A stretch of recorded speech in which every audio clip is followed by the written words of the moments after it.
Vigilância em Saúde de Oriximiná emite alerta de risco por suspeita de epizootia em Porto Trombetas.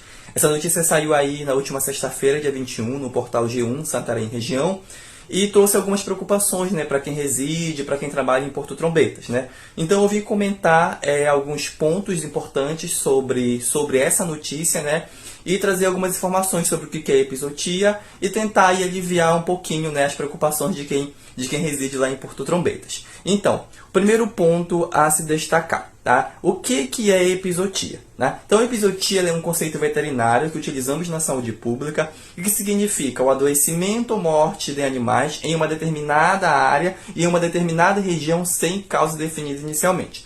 Quando essa epizootia é de primatas não humanos, ou seja, em macacos, a vigilância epidemiológica acaba classificando esse fenômeno como um evento sentinela, apontando que provavelmente temos a circulação de algum vírus de importância em saúde pública, como, por exemplo, o vírus da febre amarela, que, segundo ele destacou na reportagem a Vigilância em Saúde de Oriximiná, é a principal suspeita da morte, da epizootia desse primata encontrado em Porto Trombetas, né? Porém, aí essa suspeita ela só será confirmada, né, quando sair o resultado das primeiras análises do material que foi coletado do macaco morto e encaminhado ao Instituto Evandro Chagas em Belém, conforme também aí noticiou o portal G1 Santarém e Região, né? Então, gente, a epizootia ela não é uma doença propriamente dita, né? Ela é um episódio, ela é um evento que ocorre com a morte de algum animal sem explicação, e quando ela ocorre, né, em primatas não humanos, né, em macacos, ela é um indicativo de que pode ter um vírus, né, que precede a doença em humanos, que pode preceder a doença em humanos, né,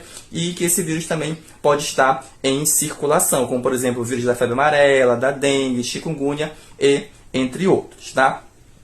Outro ponto importante, né, a se destacar é que caso seja confirmada a suspeita da morte desse primata, ou seja, da epizootia desse primata por febre amarela, essa confirmação ela não configura a febre amarela urbana, configura o ciclo silvestre da febre amarela, que é justamente o ciclo que envolve o macaco e os mosquitos transmissores da febre amarela, né, que são os mosquitos do gênero Haemococcus ou Sabete, né? Então, o ser humano, quando ele é infectado nesse ciclo silvestre, ele é considerado um hospedeiro acidental, ou seja, ele adentra a área silvestre e acidentalmente ele acaba sendo infectado pelo vírus da febre amarela. Claro, né, se ele não tiver imunizado, se ele não tiver vacinado contra a febre amarela. Por isso, uma das primeiras medidas a serem tomadas pela Vigilância em Saúde, onde ocorre um episódio de epizootia, com confirmação de causa pelo vírus da febre amarela, por exemplo,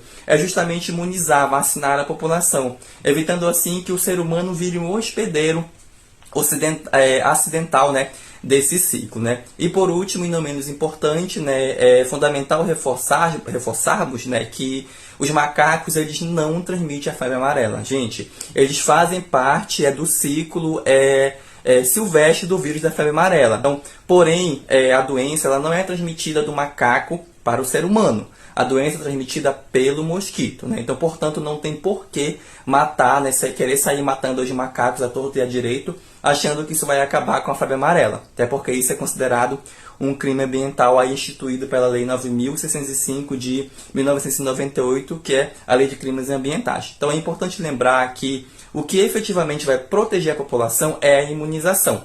Então, nós, enquanto profissionais, né, precisamos orientar a população em relação a isso, em relação a esses eventos, esclarecer melhor essas notícias.